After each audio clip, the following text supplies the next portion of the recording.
from a member of the council staff saying that, at one stage I had somebody come round and say to me, don't do anything else to it, we'll get downers to come and remove the whole thing, you know? And this is what the council are like, bullying. Very good to talk with you, Jill. It'll be interesting to see how it unfolds and ends up for you. Thank you, Jill Williams from the Fish Stop in Nelson. Featured in Lonely Planet. There you go. We're interested, before we talk about Helen Kelly, we're interested in how police are handling the ongoing saga in Ngaruawahia, because many applaud tribal Hucks gang leader Jamie Pink. He of the missing eyeball with his car shot full of holes. It's interesting, isn't it, with people, they like his trying to rid the town of drugs when police cannot. Do you? What's your opinion of how it's gone in Ngaruawahia? Well, like I said, I've just arrived back, so I haven't been across all of it, but I would suggest that the police's sort of silence or lack of response on this speaks volumes about the problems in Ngaruawahia and what is going on there. It is interesting because, the police, they have been fairly quiet about what is going on there, and so they're presumably feeling their way with it. Yeah, it's obviously a problem, or otherwise they'd, be saying, hey, there's no problem here. Do you think, they've said today, or maybe it was yesterday, that they will be intending to investigate everything, though, the bullet holes and the claimed threats and any alleged taking of the law into the gang's own hands, etc. So you would be reassured, or you would want them to do that? To follow up? Yeah. Yeah. All right.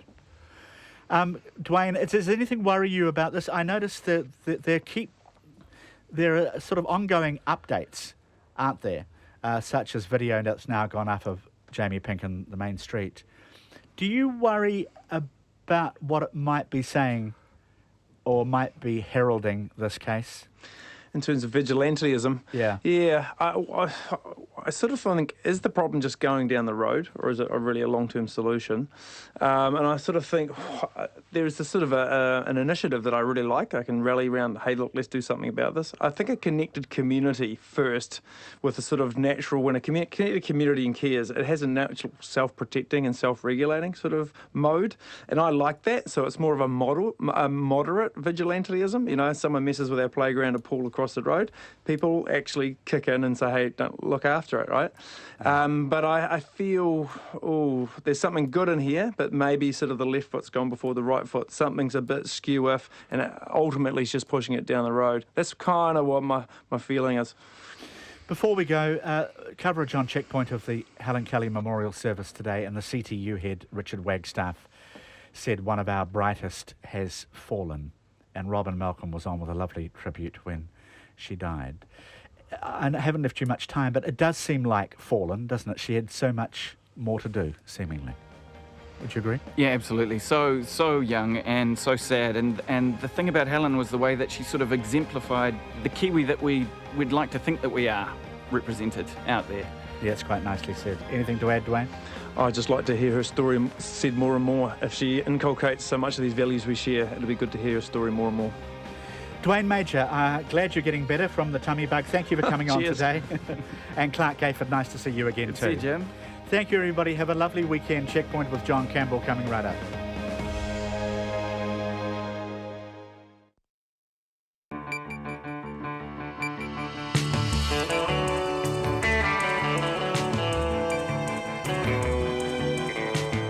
Kia ora everyone, tonight on Checkpoint, yes, they were just talking about her on the panel. We will have a lovely report from Helen Kelly's farewell. Also tonight, terminally ill, in acute pain, her stomach removed due to cancer and being sent back to prison. The Ross Sea in Antarctica becoming the world's largest marine reserve. Housing New Zealand and the Health Ministry publicly disagree over who said what about pee. This is a fairly unusual stoush. School counsellors struggling under high workloads. And we go to Dunedin, where Provincial Rugby's championship final is being played tonight. The opponents for Otago North Harbour. Of course, a busy old Friday night Checkpoint, lots on it. And we will be back after the news and the...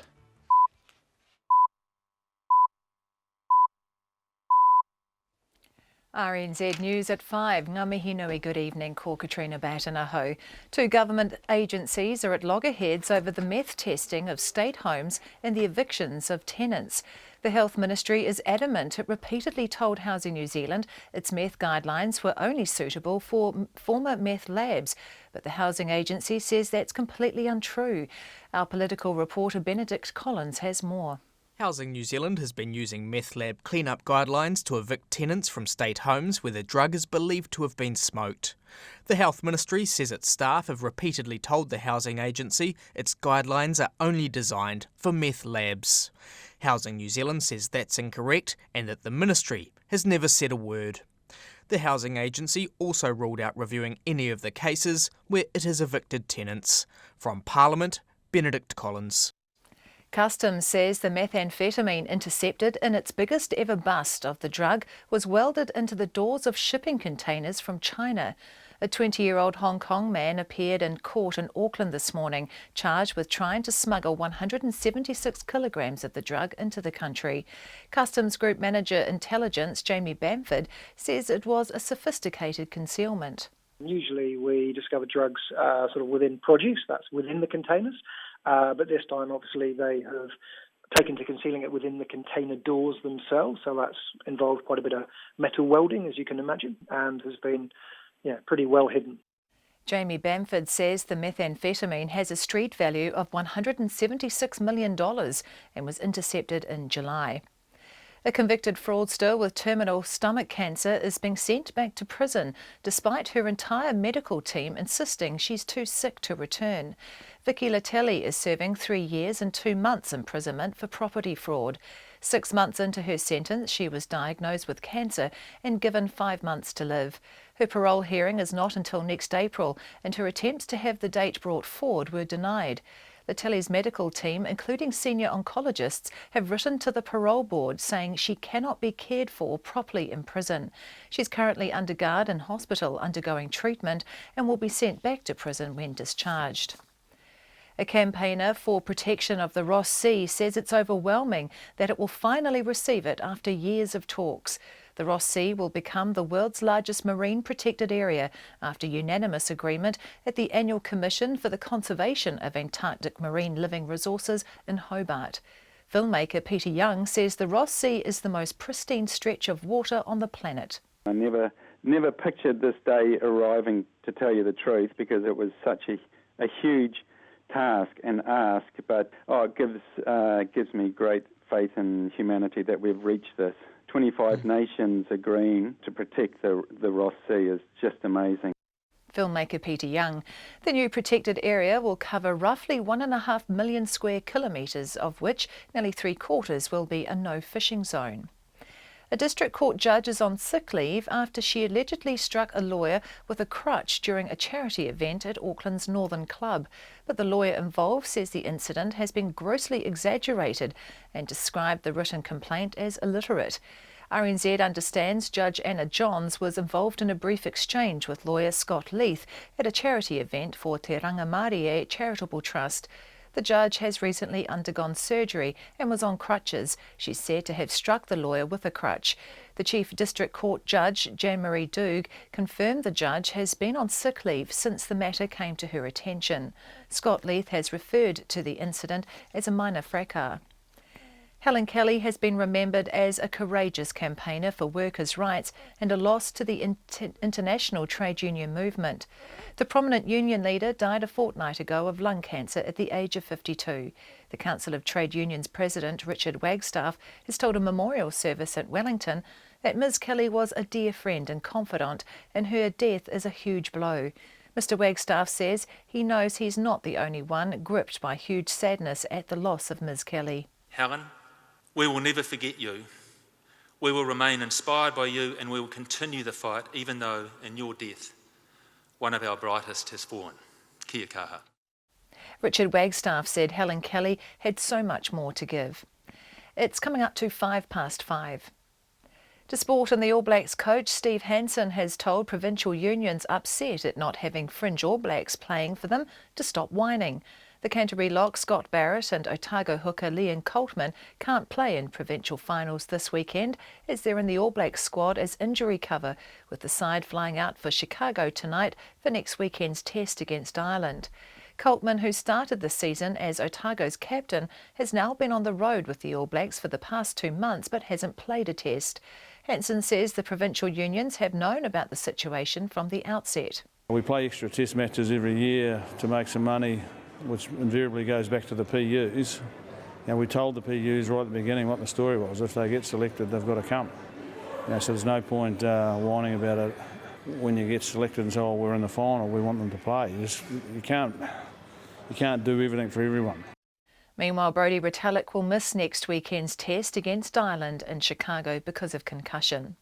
The prospect of Joseph Parker's heavyweight title fight being held in Auckland has become more remote. Parker is set to fight American-Mexican Andy Ruiz on December the 10th for the WBO title, but Parker's promoters, Duco Events, are racing against time to secure the 7-figure sponsorship sum needed to host the event in New Zealand. Duco director Dean Lonergan says given the mixed reaction to their bid for government funding, they've decided to withdraw the bid. Lonergan says it's now 80% likely the fight will be in the United States. That's the news. Tonight on Nights, Brando Wild Boy Yelovich, the first person to walk around the entire New Zealand coastline. The entire coast except that is for Stewart Island. But he's about to walk that too. Country Life meets some central Otago farmers who brought an old cemetery back to life, so to speak. And because not every underdog can have its day, we have a Sonic Tonic dedicated to champions. On Nights, making every poster winning one after the news at 7 on RNZ National. Met service weather through to midnight tomorrow, Northland to Taranaki, including Coromandel. Mainly fine, however, a period of rain this evening or overnight. For Bay of Plenty, Gisborne, Hawke's Bay and the Central High Country, fine. Brief rain overnight and scattered showers tomorrow afternoon and evening, some heavy with hail. Whanganui to Wellington, also wide at upper, cloudy at times, a period of rain this evening, followed by a few showers. For Marlborough, Nelson, Buller and Canterbury, a period of rain this afternoon or evening, possibly thundery in Canterbury, scattered showers possible, some heavy with hail from afternoon. Otago and Southland, rain easing to a few showers by evening and clearing tomorrow afternoon. Westland and Fiordland, rain easing to showers this afternoon and clearing overnight, mainly fine tomorrow. The Chatham Islands, cloudy periods, occasional rain tomorrow. It's coming up to 5:08 and you're listening to Checkpoint. Thanks, Katrina. Coming up on Checkpoint, Helen Kelly's farewell service. We were there, of course. Concerns about the Official Information Act and how it's not working, and a stoush between government agencies over who's telling the truth about pee. But we begin tonight with a terminally ill Auckland woman seriously unwell in Middlemore Hospital who will be sent back to prison from hospital, perhaps to die. Now, what's not in dispute is that Vicky Latelli was guilty of fraud. In March, she was sent to prison for 3 years for using fake documents to obtain mortgage finance for low-income families who wouldn't otherwise have been able to get finance. She then sold those families properties at a profit. None of that is in dispute. But in prison, Vicky Latelli became seriously unwell. A convicted fraudster in the first months of her sentence, she appears to have struggled to persuade prison officers at the women's prison in Wiri of the seriousness of her illness. In short, she has gastric cancer, but severe symptoms presenting themselves for more than a month didn't lead to her seeing a gastric specialist or an oncologist. She was given Mylanta and treated for an ear infection. This is her mother, Tui Latelli. She was vomiting every day in prison. She couldn't keep no food down. She got weaker and weaker. She was vomiting up black vomit. It was poo, we later found out. She was pooing out of her mouth. The medical staff, the doctor there at the prison, diagnosed her with reflux, gave her Mylanta. 3.5 weeks later, she's still waiting for the doctor. She was really sick. Every day, Leah and I would go in, that's Vicky's partner, and just beg to have something done with her. Tui Latelli, Eventually, chronically unwell, in acute pain and losing weight, she was taken to hospital. But as a prisoner under medical transfer, her mother was repeatedly denied access to her. However, at Middlemore Hospital, Vicky Littelli was diagnosed. Here's her mother again. We arrive at the hospital and we're not allowed to be in the room. 2 days later of me sitting in the hallway, I've been asked to leave every day. I'm not allowed to sit in the hallway of the hospital. The doctors come in to see Vicky on the Monday. I'm sitting in the foyer, and they tell Vicky that they think she's got cancer, that the x-rays show that she's got a tumour growing. Tui Littelli. But Vicky was only a short way into a 3-year sentence. When she was well enough, she would have to return to Wiri. The issue was, for her family, and as we'll hear shortly for her medical team, she wasn't well enough and she wouldn't be well enough. We pick this up with her mother again. So Tui, Vicky has been diagnosed as, your daughter has been diagnosed as terminally ill. Yeah. And I'm sorry, these are such tough questions. But in order to understand the situation, I have to ask them, so I apologise. It's okay. Have you been told what sort of time frame you're dealing with, that you and Vicky and the family and Leah and everyone is dealing with? 5 months. 4 months now. And you've obviously said that in those circumstances it is not appropriate for her to return to prison, that some mercy and humanity and empathy and compassion has to be exercised. Where is she now? Yeah. We're still in an emergency, medical assessment. So we're waiting for the palliative doctors to come. But when that's happened, when her assessments have happened, and the palliative doctors have come, where will she go? Where will Vicky go? Back to jail.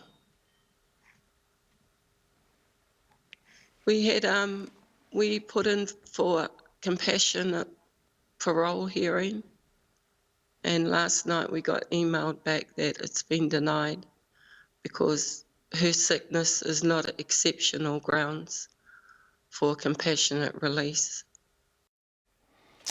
So that's Vicky's mother, Tui. Checkpoint has obtained Vicky Littelli's medical notes and the submissions from Middlemore Hospital and the DHB on her behalf. They detail, and I quote verbatim, a terminal diagnosis, a malnourished state, significant pain, and a condition that, quote, requires daily review by our acute pain team service. A doctor from her palliative care team details, and I quote, Vicky has had her stomach removed.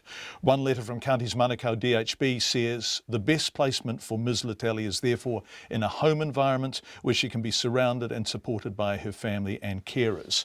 Another from a consultant general surgeon at the DHB says, and again I quote, we believe that a correctional facility is unlikely to be able to provide adequate access to the healthcare and support she requires.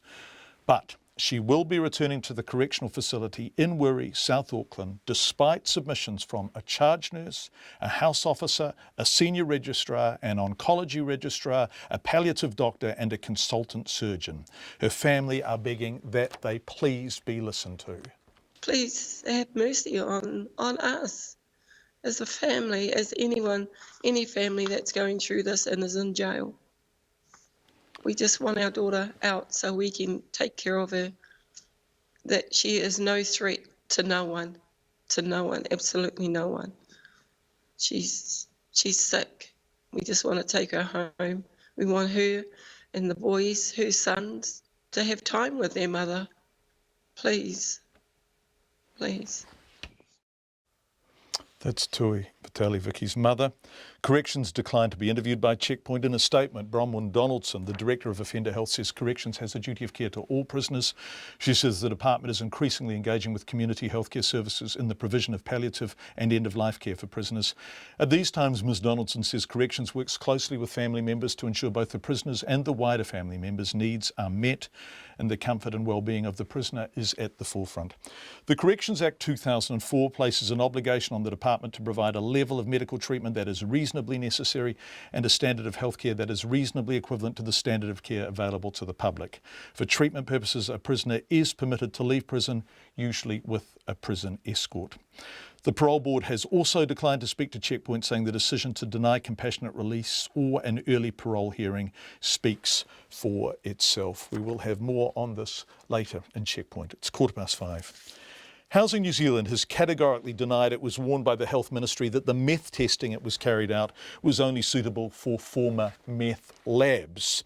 Now, such a disagreement in public is pretty unusual. It arises from the Housing Agency's use of the Ministry's meth lab clean-up guidelines to justify evicting tenants from its homes. Many of those tenants have been forced to pay tens of thousands of dollars in clean-up costs.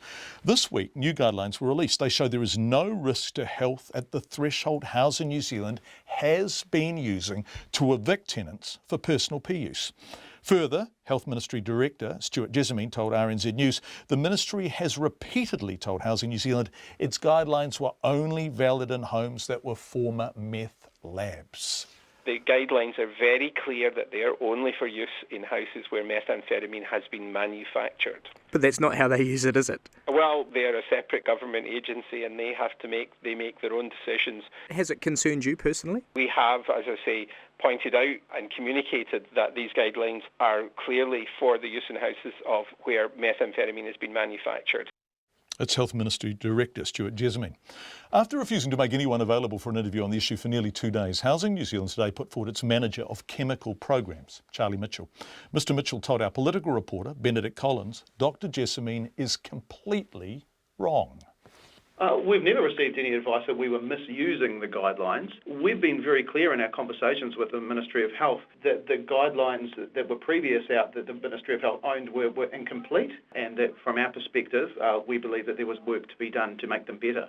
But that didn't stop you using those guidelines to assess your tenants' homes and to evict them if the levels of meth were detected were above those guidelines, did it? Sure. I think there's 2 points to understand here, Benedict. The first one is that the guidelines were all that was in place at the time, and it would have been irresponsible of us to go against that guidance. We're not scientists at Housing New Zealand. We have to rely on the best professional advice we've got, and that was the advice from the Ministry of Health, and those were the only guidelines present. The other thing that's being said is that we've been using those guidelines to evict tenants. That's simply not the case at all. The reason why tenancies are ended is because of illegal activity, and that means the consumption of drugs in this instance. Well, when I spoke to the Ministry of Health earlier this week and asked them whether they were concerned about the way that Housing New Zealand was using their meth lab guidelines to police personal use, they said they had repeatedly contacted Housing New Zealand and made it very clear that its guidelines were only suitable to be used in homes that had housed former meth labs and were not an indication of any risk from personal use. What do you say to that? That's not true, and that's incorrect. I can certainly tell you that those weren't the conversations that were had with us. So Stuart Jessamine, Senior Director at the Ministry of Health, when he says they've repeatedly contacted you to tell you that, he's not correct? I suggest you go back and talk to the Ministry of Health, but that's certainly not the conversations that were had with us. You say that these guidelines were not the reason you took action against tenants, but it's very clear from all the tenancy tribunal cases that if you detected levels of above 0.5 parts per million of methamphetamine in houses, then you took the tenants to the tenancy tribunal and you sought enormous costs of remediation against them. Yet the new guidelines that the Ministry of Health has released this week for meth use show that these levels where you were taking tenants to the tenancy tribunal for pose no threat whatsoever to their health. I mean, how does that make you feel? From our perspective, we used the guidance that was available to us at the time. What you have to remember, Benedict, is we have a responsibility around the health and safety of the tenants that live in our properties, our staff that enter those properties. The guidance that we received from Ministry of Health is that levels above 0.5 were unsafe and unlivable. But the Ministry of Health was telling you that that didn't apply to the smoking of methamphetamine. I mean, I've done stories with you earlier this year in which Dr. Nick Kim from Massey University was raising huge concerns about the way you were doing these testing. We've had Bill English, your minister, on Radio New Zealand. He acknowledged the guidelines were not fit for purpose and they weren't designed to monitor meth using. You're telling me you've never received any advice that you were misusing these guidelines? We've never been advised that we've misused the guidelines, but we've been really upfront about the fact that those guidelines were incomplete. This morning we had a former government minister, Dame Tariana Turia. We had the Mangere Family Services Trust on the radio. They're telling us that you're repeatedly falsely accusing tenants of having smoked methamphetamine in their houses and that you're tearing their families apart. What's going on here? Housing New Zealand's interest is in housing families. We have no interest in ending tenancies, and we only do that as a last resort. For instance, last year we had 39 evictions in total for the year, and only 5 of those were related to methamphetamine. Do you concede that you're falsely accusing people? Certainly not. So the Tenancy Tribunal's wrong, Dame Tariana is wrong, the Mangere Family Services Trust, they're all wrong? Housing New Zealand takes this issue very, very seriously. So that's Housing New Zealand's manager of chemical programs, Charlie Mitchell, talking to Benedict Collins. So Benedict went back to Dr. Jessamine at the Health Ministry. What does he say? In a statement, he insisted ministry staff have met with Housing New Zealand officials on numerous occasions and have routinely pointed out their meth guidelines were only suitable for monitoring meth labs. This is a highly unusual situation for two government agencies to have such contrastingly different views of events, and Benedict and the rest of the team will keep investigating this.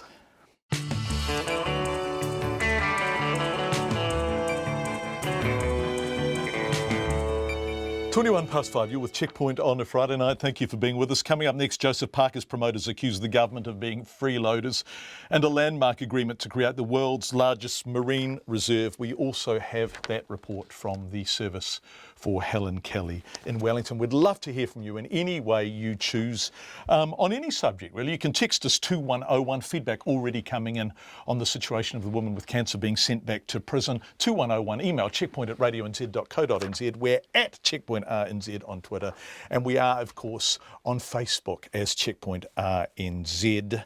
Thank you for your feedback. We'll bring you a sample very shortly. Joseph Parker's promoters have accused the government of being freeloaders as they withdraw their request for taxpayer help for his world boxing title fight. Juco Events had sought funding of more than $1 million to stage Parker's December fight in Auckland, but they say the issue has become political dynamite and are now trying for private sponsorship to have any chance of staging the event in New Zealand. Rowan Quinn reports. Juco says the government more or less wanted a sponsorship for free.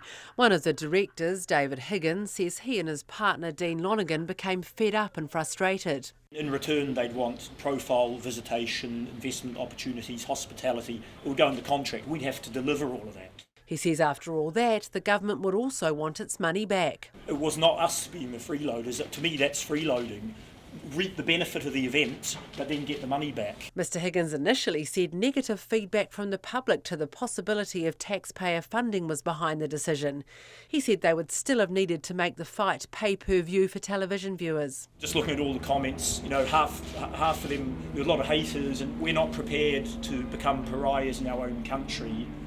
Just for the sake of getting some government money. The Minister for Economic Development, Stephen Joyce, laughed off suggestions of freeloading, saying it sounds like Juco made a call to suit themselves. If it's an event that's going to be profitable and the organisers don't want the public scrutiny that comes with taxpayers' money, well then they're best to do their own thing, and that's what they've obviously decided to do. He says the event had some pretty big hurdles to overcome to even get funding. It would have been challenging. I said at the outset that because of the private nature of the event, but we were in the process of assessing it. Officials were doing quite a lot of work around it, but they've made their call, and I wish them all the best. I hope it's a successful event for them. Juco says it has just over a week to make Auckland a viable venue, otherwise the most likely alternatives are Los Angeles, Las Vegas or Dallas. I Tamaki Makoto mō te hōtaka o te ahiahi ko Rowan Quinn tēnei.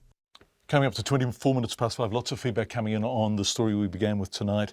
The woman with terminal cancer who is in Middenwall Hospital but will be sent back to Wiri Women's Prison. Lynette wrote in, "Hi John, just because you have had your stomach removed for bowel cancer doesn't mean imminent death. That would only occur if there was metastasis, and nobody mentioned that. I had mine removed 15 years ago and I'm a box of birds." We're delighted to hear that, Lynette, but in this case, in Vicky's case, her cancer has metastasised and she is formally diagnosed as terminally ill with somewhere in the region of 4 to 6 months to live. Other people saying, what a vindictive justice system we have. What earthly good is keeping this woman in prison going to do? Terminal cancer is a death sentence, surely punishment enough. And Frank says, Vicky, dear God, what has become of our country? Where has all the compassion gone? Thank you for your feedback. The late Helen Kelly has been remembered today as a determined crusader, a champion of workers' rights and a lover of people. More than 1,000 people crowded into Wellington's Michael Fowler Centre this afternoon to farewell the prominent trade unionist in speech and song with memories and reflection. Tim Graham was at the memorial service.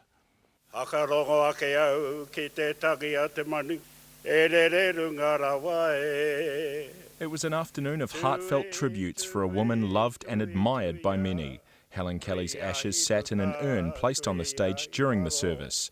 Her successor as president of the Council of Trade Unions, Richard Wagstaff, delivered the eulogy. He told mourners Helen Kelly will never be forgotten. I know we're meant to celebrate the gift of her life, to think of all the joy she gave us and the strength she gave us. But I know I'm not the only one who was gripped by a huge sadness at the loss of someone who was too young to die and had so much more to give, who would have made all of our lives and the lives of a great many other people much better if she was still here. Helen Kelly's many high-profile campaigns were recalled: 0 hours contracts, forestry safety, Pike River, AFCO, Ports of Auckland. But one cut her more deeply than the rest, as Richard Wagstaff explained. I remember talking to her one night during the so-called Hobbit dispute. She was really upset. She was really upset by the way that story played out, how the politics had played out, and how somehow unions were being slammed as the enemy of the people.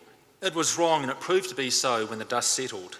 But at the time, Helen was devastated by the way she, and more importantly the wider trade union movement, were being portrayed while we were standing up and doing what was right. The actress Robin Malcolm was a key ally of Helen Kelly during the dispute. She well remembers the acrimony. Particularly gnarly and nasty affair. I would go through the whole thing again in a heartbeat because of the principles behind it and because of the friendship that came out of it. There were lighter moments too, like this story from Helen Kelly's Australian counterpart Jed Carney, who recalled an eventful trip to Fiji. I can say by the end of the 4 or 5 hours that we were detained by the Fijian authorities. I was so sorry for the Fijian authorities. They had no idea. They had no idea to handle this strong, determined, but interminably polite New Zealand warrior. Men walking along the railroad tracks, going some places, no going back. Highway patrol choppers coming up over the ridge. Hot soup on a campfire under the bridge. Helen Kelly's son Dylan Kelly performed a musical tribute, and her husband Steve Hurring explained how not even family holidays were a break from union activity. She would drop whatever she was doing to assist others. I remember abandoning our holiday around the East Coast a couple of years ago, driving straight to Auckland when the ports dispute flared up.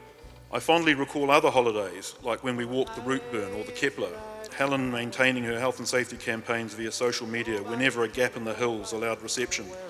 Steve Hurring says his wife had a happy life and lived it to the full. And finally, as I said at the family funeral, Helen was and is the love of my life. It is with such sadness we have to say goodbye. But her spirit lives on in all of us, and certainly in my heart. Helen Kelly was 52. In Wellington, for Checkpoint, Tim Graham. Lovely piece, Tim. Dylan Kelly singing us out there. We will have Don McGlashan from the service later in Checkpoint. The Ross Sea in Antarctica has been made the world's largest marine reserve. Delegates from 24 countries and the European Union at this year's annual Commission for the Conservation of Antarctic Marine Living Resources in Hobart have unanimously agreed to protect more than 1.5 million square kilometres, including a large section of no fishing zone. The agreement to the joint American and New Zealand proposal was reached after years of talks, sometimes very fractious. Here's our environment reporter, Kate Gutzel. Every year the talks bring together 24 countries and the European Union. In a momentous move this year, they all agreed to protect an area the size of France, Germany and Spain combined, and nearly 3/4 will be a no-fishing zone. Documentary filmmaker Peter Young made The Last Ocean about the region and says it's one of the world's greatest natural treasures. It's the most productive stretch of water in the Southern Ocean. It's home to species you won't find anywhere else on the planet. I describe it as the Serengeti of Antarctica. And the other thing is that it is the most pristine stretch of water on the planet.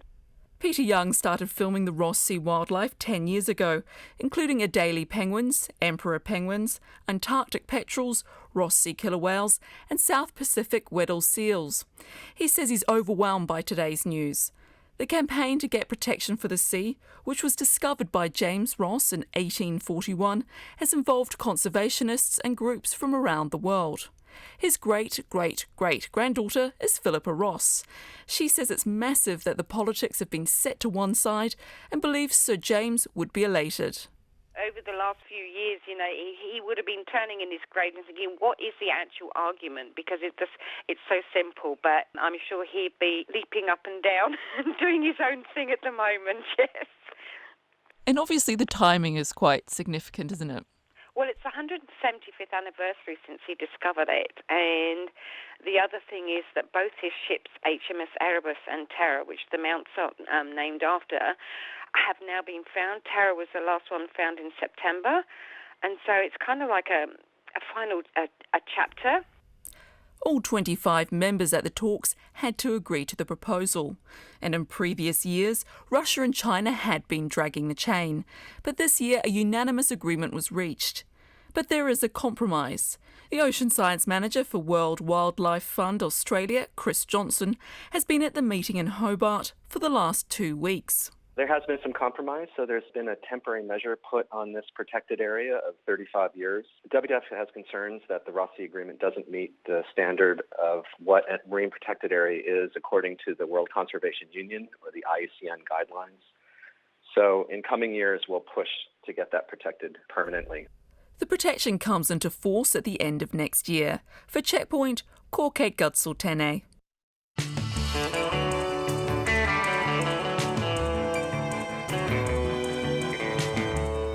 Coming up to 28 minutes to 6 on Friday night. Coming up on Checkpoint, the latest on Pumpkin Patch and its woes, why a district court judge is on sick leave. We have more on police, euthanasia and that checkpoint.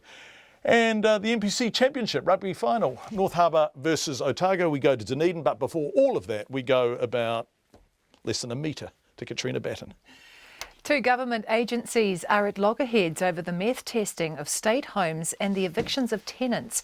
The Health Ministry is adamant it repeatedly told Housing New Zealand its meth guidelines were only suitable for former meth labs and not where the drug has been used, but the housing agency says that's completely untrue. Customs says the methamphetamine intercepted in its biggest ever bust of the drug was welded into the doors of shipping containers from China. A 20-year-old Hong Kong man appeared in court in Auckland today, charged with trying to smuggle in 176 kilograms of the drug with a street value of $176 million. A convicted fraudster with terminal stomach cancer is being sent back to prison, despite her entire medical team insisting she's too sick to return. Vicky Latelli is serving 3 years and 2 months imprisonment for property fraud. Her treatment has included having her stomach removed. A campaigner for protection of the Ross Sea, filmmaker Peter Young, says it's overwhelming that it will finally receive it after years of talks. The Ross Sea is to become the world's largest marine protected area. A district court judge is on sick leave after she allegedly struck a lawyer with a crutch during a charity event at Auckland's Northern Club. But the lawyer involved says the incident has been grossly exaggerated and described the written complaint as illiterate. A recount has confirmed Andrew King will be the new mayor of Hamilton, but his razor-edge margin has narrowed. Last week, Mr King was declared the winner by a margin of just 9 votes.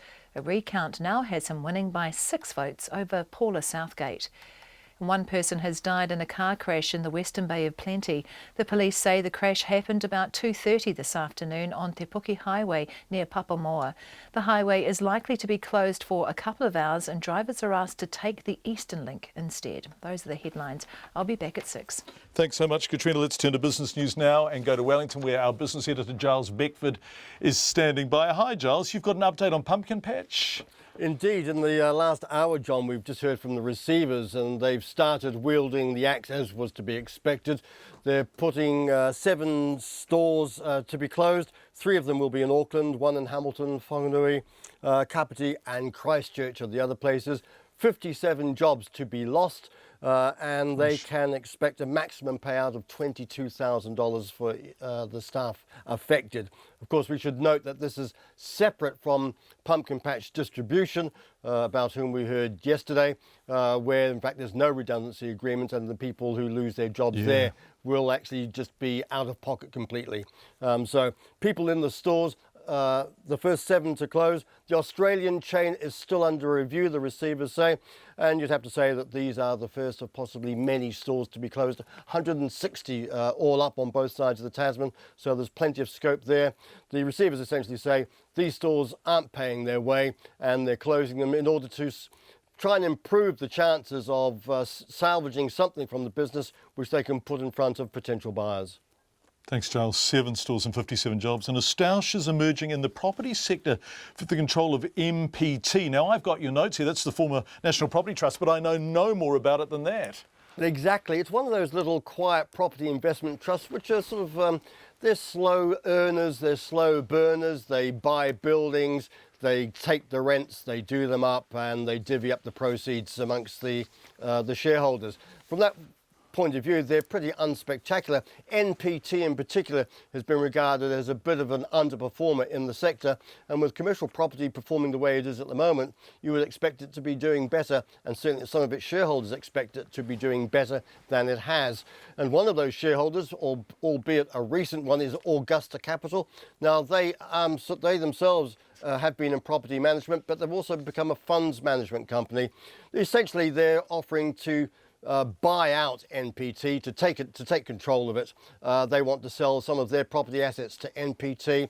They'll take control and see if they can get a bit of oomph there. Unfortunately for them, apparently their proposals have fallen on deaf ears and closed doors at NPT, who are headed by one of those icons of New Zealand business, Sir John Anderson. People will know him as the former head of the National Bank of New Zealand before it was taken over. Now, John Anderson apparently has not been receptive to their calls, so they're exercising a bit of muscle, and Augusta say they've called a special shareholders meeting. There might be a bit of blood on the floor about this one, but we'll just wait and see. There are some big shareholders in NPT, including ANZ Bank, Salt Funds Management, and Mint Asset Management. We'll see if they're willing to line up beside Augusta and perhaps topple the existing board, because that's what Augusta wants to do, and then install a new regime and push through changes which they think will benefit both businesses. Thanks, Giles. It's Friday night. How do the markets end the week? Our top 50 index, just a small fall, down 13.6929, 71.4 US cents and 94 Australian. And one last plug for the Waka Waka. Hold on. Giles. Hold on. You got it? Hang on. It's flying up. There it is. There it is. Yeah. Bird of the year. Giles is holding up a cardboard Waka Waka for people listening on the radio. It's a felt fantail. Is it? Made of felt by Carolyn Mitchell. Well done, Carolyn Mitchell. birdoftheyear.org.nz. We don't care really who you vote for, as long as you vote for them. Show support for birds. And that's this week. Excellent. Giles Beckford, thank you very much. Have a great weekend, Giles. Let's go back to that police crackdown on those advocating for assisted suicide or attending a meeting about it. Continues with a court appearance today for the head of the Voluntary Euthanasia Society's Wellington branch.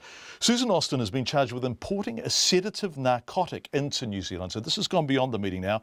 It follows yesterday's announcement from police they are targeting pro-euthanasia groups. At the same time, a parliamentary select committee is conducting an inquiry into whether assisted suicide should be legal. Conan Young was at today's hearing in Christchurch. Shirley Kroll has cancer and doesn't want to experience the slow, painful death her husband did when his motor neuron disease got the better of him.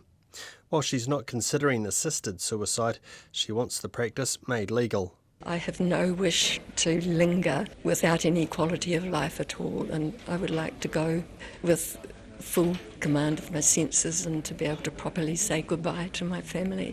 Shirley Kroll doesn't approve of the police decision to target elderly people attending an Exit International meeting in Lower Hutt.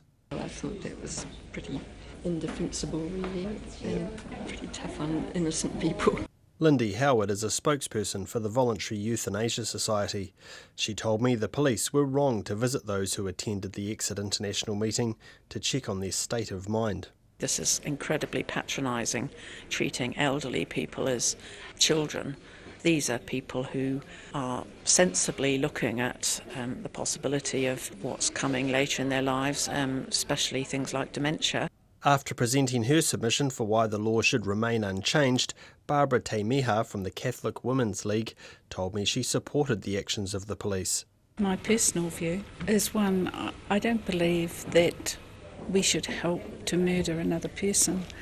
I think a big problem in our society is individualism and a lack of interdependence. 56-year-old Stuart Armstrong is also dying from cancer. Today he begged the Select Committee to spare his wife and children from having to see him waste away due to the ravages of his illness. Don't make that choice for me. Give me that choice. And rob cancer of the things that it's robbing me of now. It robs me every day of the choice to make love to my wife the way I want to. It robs me of the chance to walk my daughter up the aisle. It's going to rob me of the chance to hold my grandchildren. Stuart Armstrong said it was a case of preserving an individual's human rights. Please, just remember my face when you're putting this forward. Don't let cancer have just one more win over people like me.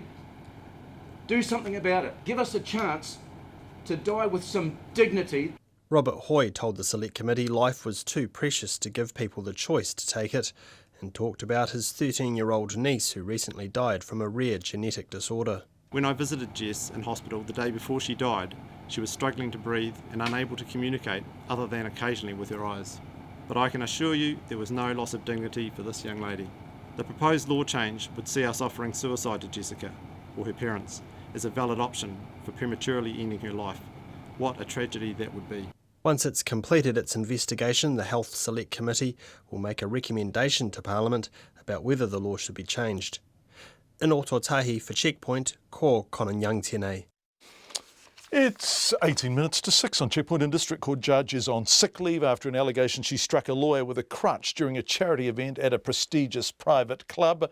However, the lawyer involved says the incident has been grossly exaggerated and described the anonymous complaint made in writing to the Judicial Conduct Commissioner as illiterate. A bit like me reading this intro. Our court reporter Edward Gay has been looking into the event and he joins us now. Edward, I'm going to maintain a serious face throughout these proceedings because none of this is funny, but what do we know about what happened? Well, RNZ understands that Judge Anna Johns was involved in a brief verbal altercation with lawyer Scott Leith at this charity event. The judge has recently undergone hip surgery and she was using crutches. And according to people who attended the event, Judge Johns struck Mr. Leith with her crutch. Now, Mr. Leith, who's currently overseas, he provided us a written statement. He said he's seen the complaint to the committee and he doesn't support it.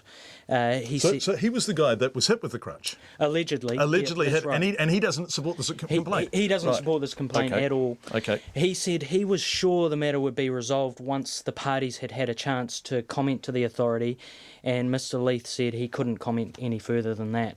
Right. Gosh, this is a bit nutty, isn't it? But the matter has been sent to the Judicial Conduct Commissioner? That's right, and the Office of the Chief District Court Judge, Jan-Marie Doog, has confirmed that through a spokesperson. She said that the integrity of their process must be respected and she couldn't comment further on the matter. She said the judge has been on sick leave since Judge Doog became aware of it, and the incident happened, we know, at a charity dinner for Te Rangimarie Trust, and that was hosted by comedian Guy Williams and attended by senior lawyers from across Auckland. And the trust was established in 2014 to help court social worker Michelle Kidd to continue her work at the District Court, providing support to people in court. And she often helps those who would otherwise have no support, and she relies on donations and fundraising. There's not much more we can say about this for the time being, is there, Edward? That's right, not much at all. Okay, thank you very much indeed, Edward Gay With a reasonably eccentric state of affairs, Queensland police are having a good hard look at how next of kin are contacted after the family of one of the victims of the Dreamworld accident says he had to call an emergency number basically to plead for information. 4 people, including New Zealand-born Cindy Lowe, were killed on Tuesday, of course, when a raft on the Thunder River ride flipped. Hundreds of workers returned to the theme park today for a private meeting, but it is not known when it will reopen. Management had planned to hold a memorial service and partially reopen the park today, but that was shelved after concerns were raised by police and the Queensland State Premier. The police basically said it's a crime scene, you can't. The ABC's Catherine Gregory has this report. Ruzi Aragi was among the 4 adults who died on the Thunder River Rapid Ride on Tuesday. His brother, Simon Aragi, has told the ABC he and other family members spent more than an hour trying to find out what happened after hearing about it on the news. We resourced the team ringing 000 and trying to get through to the police station via that, and we had 3 of us on hold for, I don't know, well over an hour, I imagine. I can only imagine that maybe they were getting lots of... we don't know. No, there was no notification at all. As of yesterday afternoon, he says he had not heard from police or other authorities since Tuesday. I don't know what the rule book is, but there isn't. We just wanted someone to confirm something. I saw what happened on the news. He says he heard from Dreamworld senior management on Thursday. Raymond, wanted to discuss things and, offer his support, and I just said, look, we don't even want to discuss it. Personally, I would have preferred to contact it a lot earlier. Queensland Police say it's urgently following up this issue with the southeast region in terms of their process in notifying next of kin and liaising with victims of the family. Meanwhile, police have been engaging with Dreamworld management about reopening the theme park after it was forced to abandon plans for a public memorial today.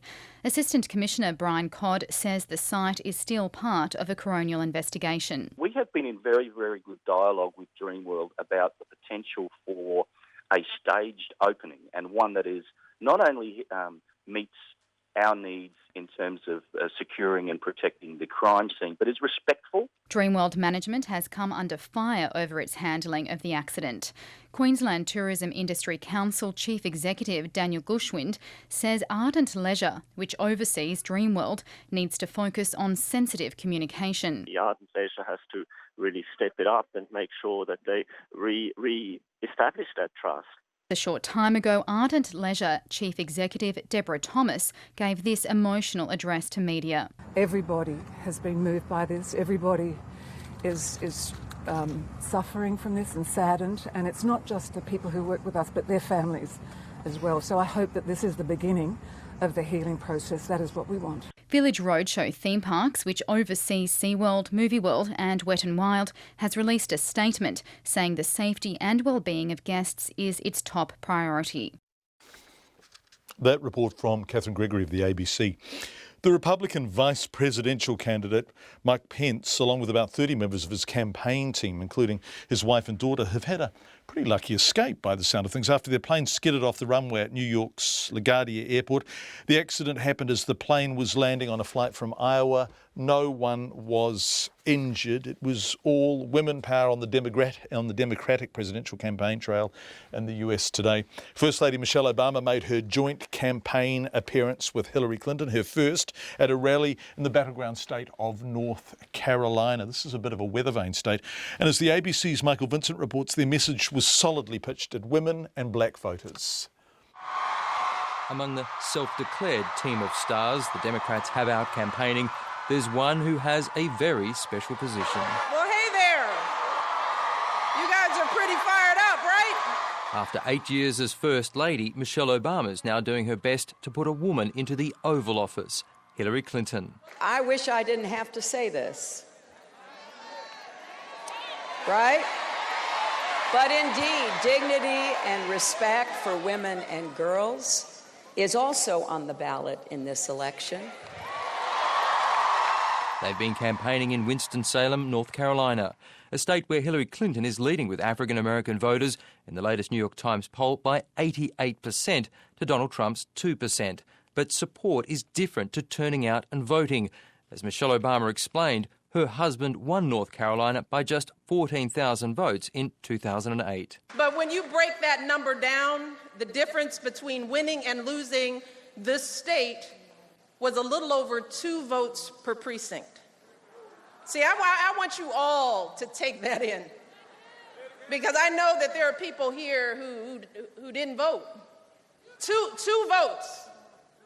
That's how presidential elections go. They are decided on a razor's edge. That edge in some states is getting smaller. For example, in North Carolina, aggregated polling across all likely voters revealed in the past week Hillary Clinton only has a lead over Donald Trump of about 3%, well within the margin of error. Bloomberg Politics had rare access to the Trump campaign, reporting today that the Republicans recognise they are behind, but their strategy now is to discourage Democrats and independents from turning out to vote by running a barrage of negative ads. Donald Trump told a rally in Springfield, Ohio, that he is actually winning in all the polls. If we win on November 8th,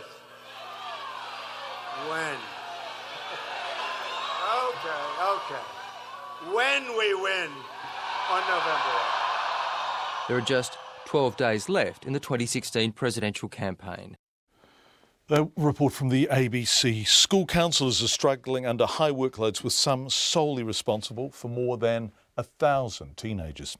The Association of Counsellors says its members working in schools are finding it hard to get outside help for students and are quitting because they're burning out. That despite an Education Review Office report that called for action 3 years ago. Our education correspondent John Gerritsen filed this report. The Association of Counsellors says there should be one counsellor for every 400 students, but some are working with more than 1,000. Its spokesperson, Sarah Maindonald, says the situation is particularly bad in Christchurch, where many children have been struggling to cope since the 2011 earthquake. In my experience before the earthquakes, we were already seeing 50 or 60 students on our caseload, and after earthquakes that increased to 90. I'm hearing from counsellors all over the country, though, in my role with NZAC, that pressure of workload and the severity of the issues that they're dealing with hasn't abated. Sarah Maindonald says the severity of mental health and family violence problems has increased, and it takes too long to get help for suicidal students. If they're at medium to high risk, we'll be referring them on to a mental health service. But sadly, even though they might have an initial interview, a brief interview for 20 minutes, often the wait for them to actually get some therapy is several months sometimes, and sometimes those students just disengage. They lose interest in talking to someone in that time. Sarah Maindonald says the Education Review Office called for improvements in a critical report in 2013, but little has changed. The president of the Secondary Principals Association, Sandy Pasley, says schools clearly need more funding to pay for counsellors. There obviously is a need for greater funding in this area. It competes, of course, with other needs when you're looking at budgeting in a school, and certainly schools would use their guidance funding, I believe, and many would use above what they're actually entitled to. Wellington Girls College hired a second counsellor several years ago as part of a focus on students' mental health. The principal, Julia Davidson, says income from international students pays for the counsellors because the school's entitlement of 2 positions is spread over multiple roles. She says counselling services are massively important and the funding system needs to change so schools get money they must spend on counsellors. Even if it's said, that every school is entitled to X number of guidance counsellors, so the position's actually tagged, because there's no tagging, so schools don't have to have a counsellor at all. And I think that would be a base requirement, that you'd say actually, if you're a school of this size, you are entitled to so many guidance counsellors. The Education Ministry says the guidance staffing entitlement was worth more than $57 million last year, enough to pay for 857 full-time teachers. It says it also provides behavioural and special needs support for schools and works closely with Child, Youth and Family and the Ministry of Health to provide extra help to schools that need it. For Checkpoint, John Gerritsen. 6.5 to 6, time for some sport. A home final and a former All Black hooker out of retirement. Will it be enough for Otago to do the business tonight? Rugby fans will be gathering at Dunedin's Forsyth Bar Stadium for the MPC Championship Division final between Otago and North Harbour. Now, Coach Corey Brown was forced to call up 38-year-old hooker Andrew Hoare, who retired from first-class rugby at the end of 2013. Corey and Sisandra are still in good nick, more on that in a moment. But first, Tane Randall, who captained the side in '98 when Otago last won. He has a few words of encouragement for his boys. Corey, Uptown Brown, Tane Randall, and to you and your boys, mate, great luck tonight. Almost 18 years since we won the last final down in Dunedin. Wish you all the best. Have a great night, mate, and give it everything you got. Go for it. So, Corey Brown, who is the coach of the Otago team in its first final since 1998, is he nervous? Yeah, I am. I think it's just a natural thing. No, it's a good nervousness, but probably excited as well, really. It's such a great occasion at the stadium in Otago. Do you know how many people are coming? What are your ticket sales like? Yeah, I think yesterday there was 10 or so thousand. So look, we're expecting hopefully around 15 maybe. It'd be lovely to sell it out, but you just never know with the Otago public. Sometimes they turn up, sometimes they don't, but hopefully they do tonight. Well, 10 to 15,000 is noisy there anyway, and that's really exciting for a game of provincial rugby. Let's talk about your opponents. You know, North Harbour beat my team, Wellington, and obviously we didn't see that coming. They're a good side, aren't they? They're extremely good, and they're playing extremely well at the back end of the season, the right part to be doing that. They've got lots of good players throughout their team, but we're just focusing on ourselves and getting our systems and structures in place, and hopefully we play at our best, and it'll be a great game, though. Yeah, it'll be a cracker of a game. Andrew Hoare. He's quite happy, actually. He's come off the farm tailing for the week, so he's got his boots back on. And what sort of nick's he in, Corey? No, he's in excellent condition, really. He's 38, and he's been still playing every year at club rugby, and he played representative rugby for Otago Country this year. And he's been awesome, to be honest. Like, he's got our young hooker, Sekanaya, under his wing and teaching him a few things. And that's why I called him in. Just his experience and his calmness in a really big game is going to be crucial, I think. Yeah, that counts for a lot. What will you say to the boys before they go out? Obviously, they have an entire season behind them, and this is looking like a really cohesive team, really connected to each other. And you were talking about structures. They look to me like the structures are really intact. But what do you say prior to a final? I just want them to go out there and just enjoy the whole occasion and make some memories for each other and with each other, and just to pull trigger, really. We have a saying down here that just play with confidence and just back themselves. And look, I think if they do that and just enjoy the whole occasion, that it's just going to be awesome. And I'm proud of them, win, lose or draw, to be honest. Good attitude, Coach. The last time there was something like this in Dunedin at provincial level anyway was 98. Were you in the crowd then? I was probably under the weather a wee bit. Well, you were under the weather then, right? It was Carisbrook. So was it a bloody awful? Was there a southerly coming in? It was windy, but I remember it just being an awesome hot day. But looking at the footage the other night on TV, it wasn't really. It was pretty windy. Yeah, they're good memories. And the thing is, you do remember the stuff. There'll be kids in the crowd tonight, particularly if you win, who will remember it for the rest of their lives. And that's what makes these really magic occasions, I think. Yeah, no doubt. And that's what we're trying to create here tonight. It's making our own memories. Like 98 was a long time ago, and unfortunately that's a long time between drinks for Otago, and we want to make it a really good occasion tonight and great memories, but then just to continue that going forward and not have another 18 years before we have a final.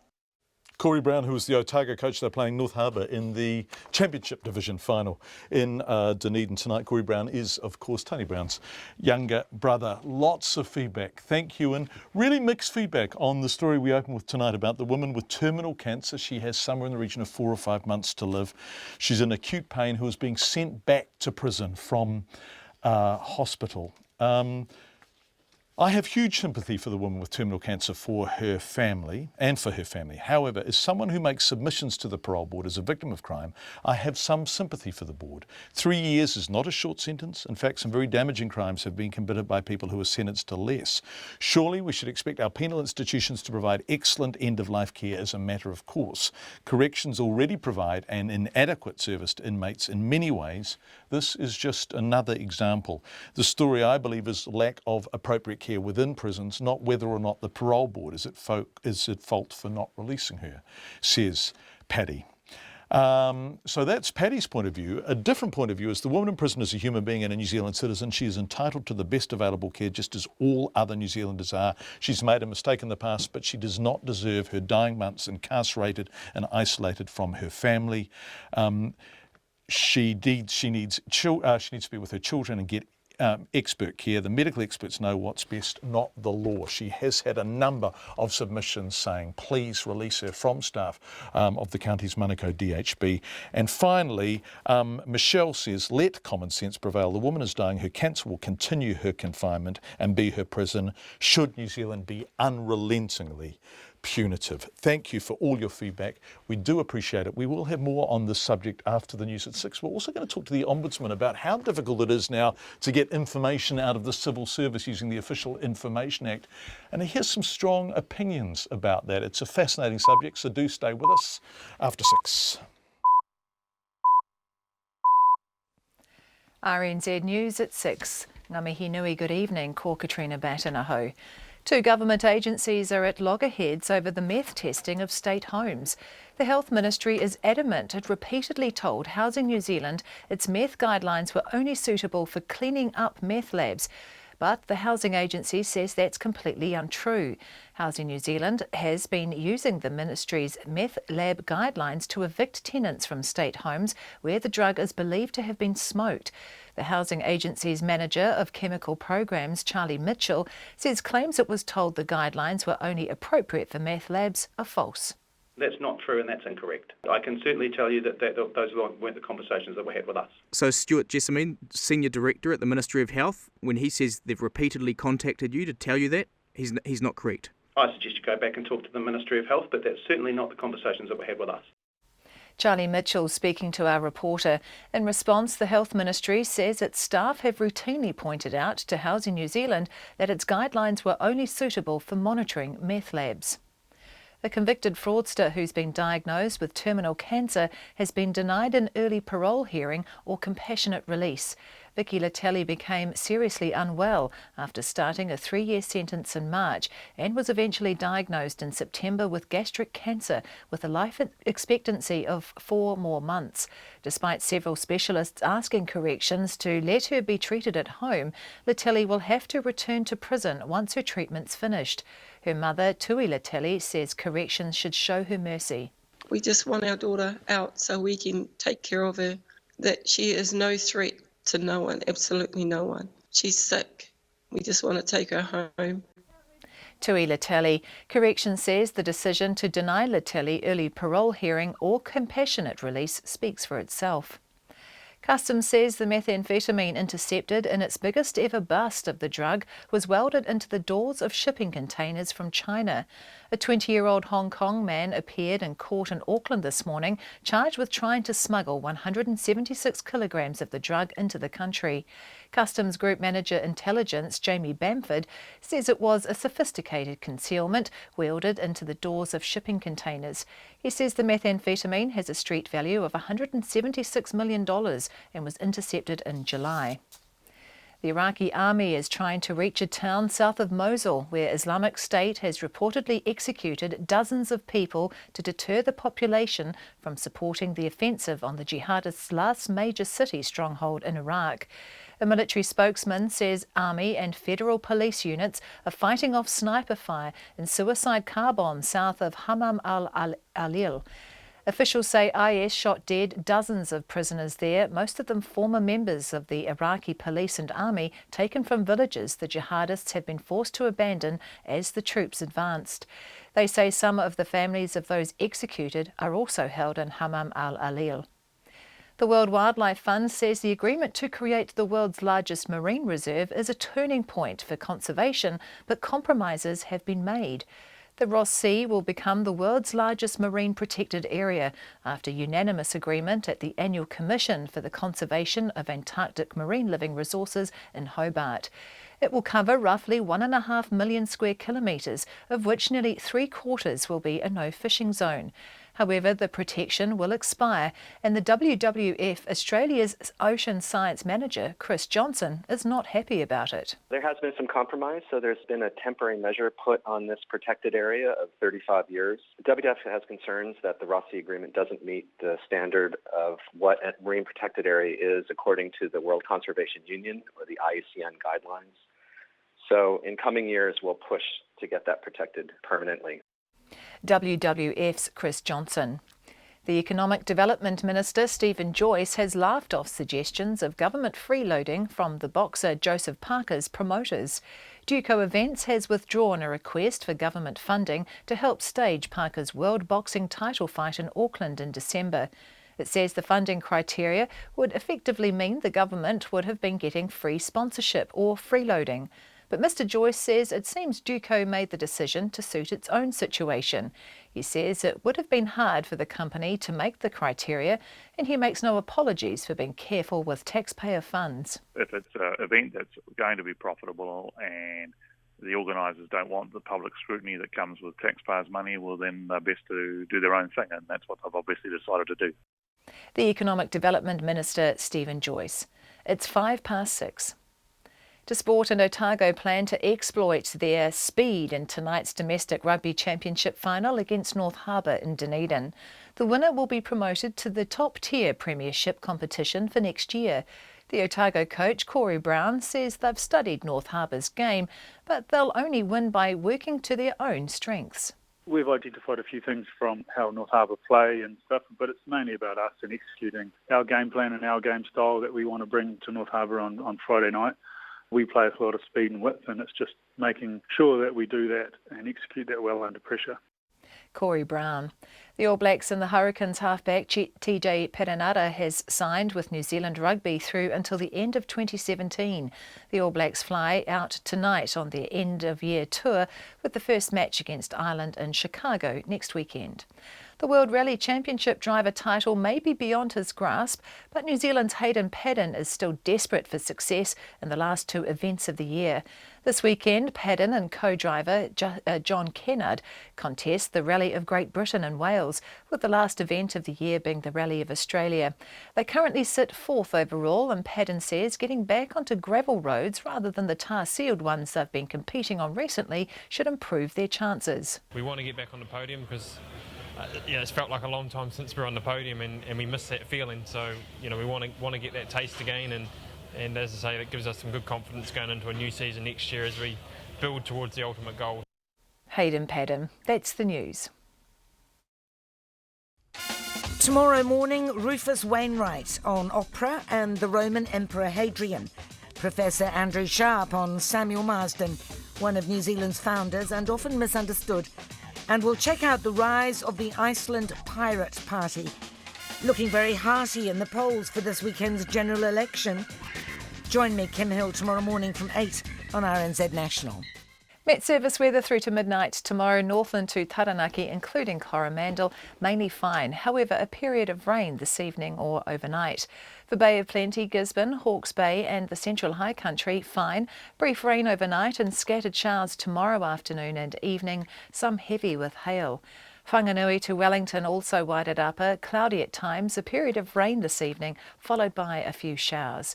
For Marlborough, Nelson, Buller and Canterbury, a period of rain this afternoon or evening, possibly thundery in Canterbury. Scattered showers tomorrow, some heavy with hail from afternoon. Otago and Southland rain, easing to a few showers by evening and clearing tomorrow afternoon. Westland and Fiordland rain easing to showers this afternoon and clearing overnight, mainly fine tomorrow. And the Chatham Islands cloudy periods, occasional rain tomorrow. It's 6:08 and you're listening to Checkpoint. Thanks, Katrina. Let's return to the story we opened with tonight. A convicted fraudster in Middlemore Hospital with terminal stomach cancer being sent back to prison, perhaps to die, even though doctors say she is too sick to return. Vicky Leteli is serving 3 years and 2 months imprisonment for property fraud. She was diagnosed with cancer 6 months into her prison sentence and only has 4 months to live. Her entire medical team insists she is too unwell to be in prison. They're pretty explicit about that. Despite this, an application to the parole board for an early hearing has been declined. Mike Kilbride is legal counsel for the Leteli family. You there, Mike? Yes, I am. Thanks, John. Welcome to Checkpoint. Thank you for joining us. You're very welcome. I guess the issue is, can corrections give Vicky the care she needs? You're right. That is the issue. First of all, in terms of the decision itself, it's devastating for the family. I think that's understandable for the family, but it all comes down to the quality of life for Vicky right now. And the family is very much of a view that she can't be adequately cared for by corrections, and you'll see that's echoed from the reports from the medical professionals. It's unfortunate, the decision that came out, but you know what, the decision that came out from His Honour Justice Gendel, it's based on information that was received from corrections as well. I mean, there's my submissions that I've made, which has obviously included those letters of support from the health professionals who are taking care of Vicky, but it also includes the medical reports from the health team at corrections, which obviously they have a view that they can look after Vicky, and it's going to get to the stage, and this is acknowledged in the decision itself, where that will no longer be the case, and another application will be made, and I think it's even been said in the decision, you know, at that point she will be getting released. It's an incredibly sad situation. I don't think anybody would say otherwise. Including the parole board, I suspect. But I can say that Justice Gendel, who wrote this, is a very, very experienced member of the judiciary, very well respected, and on a personal level, a man with huge empathy. So I know that this won't be an easy one for him to write. So if all those things you say about Justice Gendel are true, and my experience of him is the same, then do we lack clarity here around what happens in these situations? Because here we have corrections saying one thing, and I've got a list here of the medical professionals who provided letters saying that Vicky simply should not be cared for in prison, and they are a charge nurse, a house officer, a senior registrar, an oncology registrar, a palliative doctor, and a consultant surgeon. So do we need some kind of independent way of assessing the merit of the medical arguments? Quite possibly, John, quite possibly. I know that there's been a huge amount of information put before the board, and to be honest, Vicky's case is, her treatment is a very fluid situation, and even though the decision was based on information received as late as the 10th of this month, you'll be aware that there's been occasions from the 10th which have drawn into question the level of care that she's able to receive. Yeah, absolutely. I've seen the notes. So is this a watch and wait? This is terrible. This is a human's life and brutally her death we are talking about. But do you have to wait until her situation deteriorates sufficiently for you to go back and make another submission? We have to wait until, well, at the moment the family and I are putting together submissions based on those further occasions, because that's what the judge in his decision has talked about. When circumstances change and the prison health team, which is, let's face it, the prison health team is hugely overworked and under-resourced. So when they're no longer in a position to look after Vicky adequately and humanely, then, as is indicated in the decision, you know, there will be a release on compassionate grounds. We're putting together that information now. We're assessing it on a daily basis to make sure that we get absolutely everything we need to put before the board, and we're confident that when that is put before the board, we are going to get a good result. But certainly, there is no good result here. We've got a lady with children at home who's asking to be able to go home and die with her family. And that's what we're asking, and it's a tragic case. It's a difficult case, and looking at the decision, you know, there's going to be I can understand there'll be a lot of public feeling one way or the other about the decision. It's a reasoned decision. It's well thought through, and it's a reasoned decision. The next step is quite clearly detailed in that decision. And that's the further application when they're no longer in a situation where medical care would be appropriate from the custodial setting. But you're entirely right. Possibly it is a situation where there does have to be an independent body that looks at this. At the medicine, yeah. Mike Kilbride, who's the legal counsel for the Latali family, joining us live on the phone. Thank you very much, Mike. And we will update you when Mike makes another submission. We've just got breaking news from Brisbane. A 29-year-old Brisbane bus driver has died after what seems a horrifying attack. I'm just reading this for the first time, in which he was doused in a flammable liquid and set alight as he drove along his route. The police say he was attacked by a passenger who got on the bus at Moruka in the city's south. Several other passengers were injured. Superintendent Jim Keogh says a 48-year-old man is in custody. I've been confronted with many situations, but here this is a rare one where there appears to be no apparent motive, none. It's not a robbery, we're not alleging a robbery. It's a senseless, needless taking of a young life of a person who's actually going about supporting the community by providing transport. Jim Keogh says onlookers broke through the back door of the bus to help passengers escape the flames and smoke.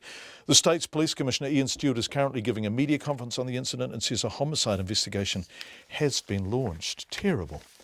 The Chinese investor says public suspicion has too much sway over overseas investment decisions. The president of overseas investment for Shanghai Penshing, Terry Lee, told a conference in Wellington that New Zealand kept putting up hurdles that ultimately led to its failure to buy Lochinvar Station last year. Of course, you'll remember that case. Mr. Lee warned Chinese investors may be put off and start looking elsewhere. Our economics correspondent Patrick O'Mara looks at this. Shanghai Penshing is still smarting from being turned down from buying Lochinvar Station. Mr. Lee says public wariness and red tape unfairly thwarted its chances, and he believes there should have been an apology. We are very sorry to lost the opportunity, and we are very sorry for the vendor who lost the opportunity to get a fair market price. And we also feel sorry for the management team. They have worked for that farms for more than 20 years, and they were dismissed by the new owner. And of course, the farm lost an opportunity to be improved by huge investment from China. Mr. Lee says the unhelpful stance adopted by the Overseas Investment Office, or OIO, is not good for a country like New Zealand, which is desperate to attract capital to grow.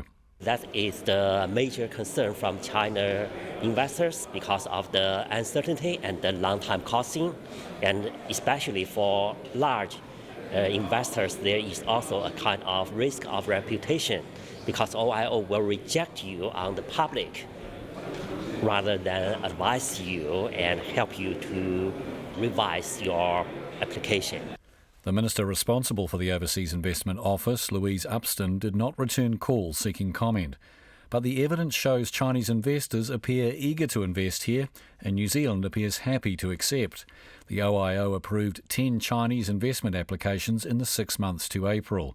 In total, China's investments rose threefold to $5.5 billion in the 5 years to June, making it New Zealand's 8th largest investor. It's not all one way, though. A senior lecturer in international relations at Victoria University, Jason Young, says Chinese authorities are keen for foreigners to invest there and modernise traditional farming practices. Of moving towards larger farms, of creating standardised farming, of building bigger, more efficient types of industries. Mr. Young also points out the reaction among Chinese farmers to foreign investment is mixed. Most of the investment goes to the most developed parts of China. And part of the reason for that is that local communities that live in those highly developed parts of China have more of an interest in bundling their land and renting it out to earn incomes from that. Where in less developed parts of China, there's still a very strong interest in maintaining land as a form of social security. China's prosperous and expanding middle class has more of New Zealand's agricultural sector looking to produce there. The kiwi fruit marketer and exporter Zespri is the latest. But its General Manager of Grower and External Relations, David Courtney, says it's small steps first, as setting up an operation overseas can be a painstaking process. We grow kiwi fruit in various countries around the world, so Italy, France, Japan, Korea. And each one of those countries has challenges unique to either environment or growing technique, obviously local regulations, rules, so it's no different. China will have its own set of unique challenges, and we need to understand those and get our head around it if we're going to succeed there. David Courtney says it's important to maintain the quality of its brands in key markets like China. As food producers have found, questions about its products can shake consumers' faith and put sales and profits at risk. For Checkpoint, Patrick O'Mara. This week, Checkpoint wanted to talk to Corrections about the Serco-operated prison at Wirri. Corrections wouldn't talk, but referred us to Serco. Go to them, they said they run the prison. So we did, and Serco refused to be interviewed. This shuffling ending in silence is becoming increasingly common. We can use the Official Information Act, of course, but the most recent response we received was so heavily redacted it looked like a Rothko painting. There are entire pages in which not a word remains, nothing but blocks, everything removed. In response to the situation and to long delays in releasing what information is made public, the new State Services Commissioner, Peter Hughes, and the new Ombudsman are working together in an unprecedented fashion to help state sector agencies better respond to OIA requests. We called the new Ombudsman, Judge Peter Boscher, to discuss this with him, and we found he's already on the case. John, the Official Information Act, one of the constitutionally fundamental acts of New Zealand, was set up to promote good government, to promote transparency, to promote people's knowledge of how government operated, both politically and at agency level. And I think the State Services Commission and our office wants to promote better transparency and a better ease of people getting information in this way. The fundamental is meant to be that agency heads, that is, the chief executive of a government agency, is the person to whom responsibility vests to answer official information requests. The buck stops with them. But I think what's happened, John, is that in an effort for there to be no surprises to the minister of the department, there's often a communication to the political advisor who perhaps slows the request down or changes it because it's not seen as quite comfortable. And in our report, Not a Game of Hide and Seek, published at the end of last year, we referred to the politicisation which has occurred to some extent. Are there offenders, do you think, already on the basis of a very short time in the office, but also on the basis of the work that your predecessor did, which you just referred to, who are particularly bad? Do any stand out? Yes, there are. Now, I'm going to deliberately not name and shame with you on your program. I'm not going to do that for this reason. There are a couple of agencies that are really worrying me, so much so that I've called meetings in my office, sat down with the chief executive and said this is not acceptable, what is going on, and have asked for a management plan as to what's going to be done about the non-answering of routine requests. So I want to say that for some agencies, they're on notice that the practice is not acceptable. But look, to balance that, there are some other agencies who I will name, for instance, police, who have developed a mechanism of handling requests in a more centralised, more efficient fashion, and are spending a lot of time and energy on trying to get this act working. So I don't want to just deliver bad news to you. There are some agencies that are responding to our imperative to do better by, in fact, doing better. So you've summoned chief executives into your office and said, what's going on here? Yes, because we have in our office principal advisors who have relationships with agencies and who pretty much know what practice is going on at any given time. And we knew from communications we were receiving that some agencies had dropped the ball. Judge Boscher, you said drop the ball, which is a gentle, benign and not at all judgmental phrase. And so forgive me for sounding cynical, but my sense is not so much that the ball's been dropped, it's been thrown away, and that it has been much more willful than a mere dropping. Am I going too far there? Well, you're in a position to comment as a requester, and you will know firsthand the experience that you've had. I've not been in that position myself. What I can say is that one or two agencies have not even attempted to give an answer to an official information request within the required time by statute, 20 working days. That they have just said, we'll come back to you when we can. That's not in accordance with the law.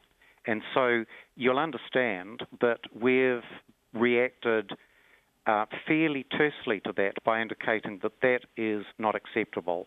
And look, I hope that in a year's time when we're having this conversation, with really strong leadership by the State Services Commission and my office, there is a better attitude to compliance with the Act by some agencies.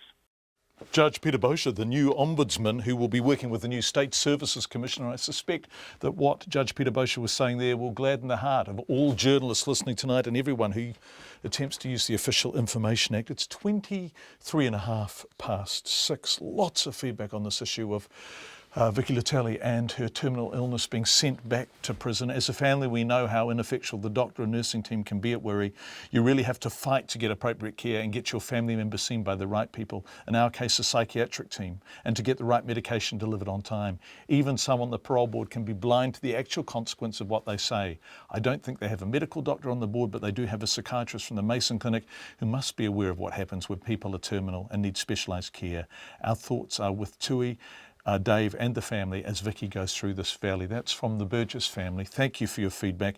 And on meth guidelines in Housing New Zealand, hey John, if only the Meth Health Ministry, people who purportedly told Housing New Zealand not to use the meth manufacturing guidelines for houses where only smoking had occurred, had confirmed their verbal advice by email. Remember what Louis B. Meyer said about verbal contracts. Cheers, said Rufus. Thank you for all your feedbacks throughout the weeks. A very busy week on the feedback front. We love your engagement and we love hearing from you. Finally tonight, we are going to end with something from the Helen Kelly Memorial Service in Wellington today. We did a beautiful interview with Helen Kelly, by the way, in August. It's online. If you haven't watched it, we do recommend it. She speaks a lot about what matters to her, what mattered to her, the difference she felt she wanted to make and did make. She's been remembered today in Wellington at a memorial service as a determined crusader, a champion of workers' rights and a lover of people. 1,000 people more than packed into Wellington's Michael Fowler Centre to say goodbye to the prominent trade unionist. In speech and song, we heard her son Dylan singing before. We're going to end tonight with Don McGlashan there in Wellington singing for Helen, Anchor Me. And Helen, this is for you, mate.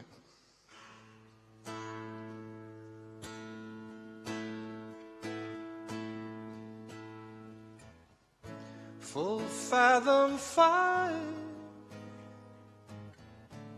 someday I'll lie, singing songs that come from dead men's tongues. Anchor me, anchor me,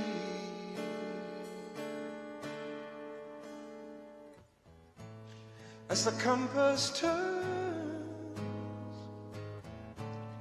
and the glass it falls and the storm clouds roll and the gulls they call. Anchor me,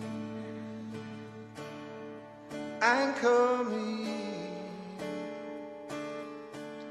anchor me, anchor me in the middle of your deep blue sea.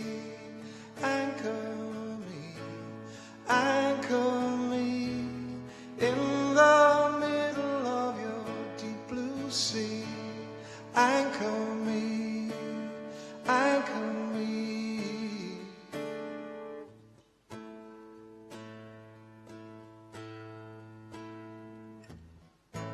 Let the salt spray lash the shivering skin where the green waves crash and the whirlpools spin. Anchor me, anchor me, anchor me, anchor me in the middle of your deep blue sea. Anchor me, anchor me in the middle of your deep blue sea. Anchor me, anchor me where the banshees cry and the bells they sound. When you lift me high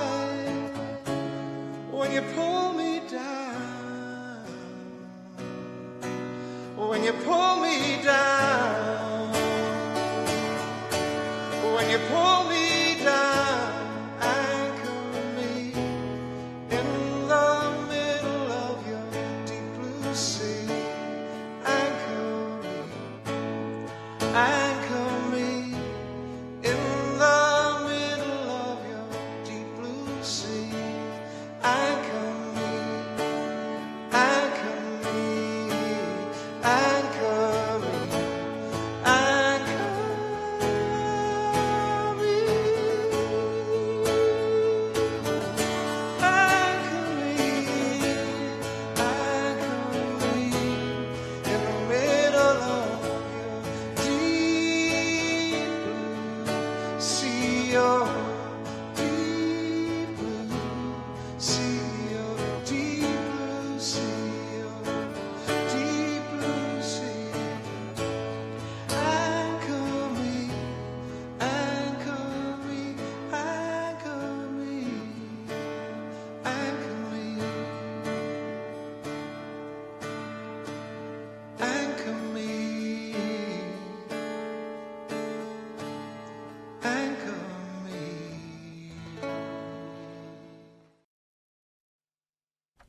RNZ News headlines at 6:30. Two government agencies are at loggerheads over what advice was given and received on the meth testing of state houses. A convicted fraudster with terminal cancer has been denied an early parole hearing or compassionate release. Customs has intercepted 176 kilograms of methamphetamine in its biggest ever bust of the drug. And Helen Kelly has been remembered as a courageous campaigner for workers' rights and a loss to the international trade union movement. Our next news and weather is at 7. This Sunday morning, one of the most influential bands in music, especially if you're a bit of a goth rocker, Ian Astbury from The Cult, joins us. And it was an invasion by one of the largest British armed forces ever assembled in the Victorian era, outside India, the Great War for New Zealand, in the Waikato. Vincent O'Malley explains. And the Torchlight List with Jim Flynn continued Sunday morning from 7 with me, Wallace Chapman, on RNZ National.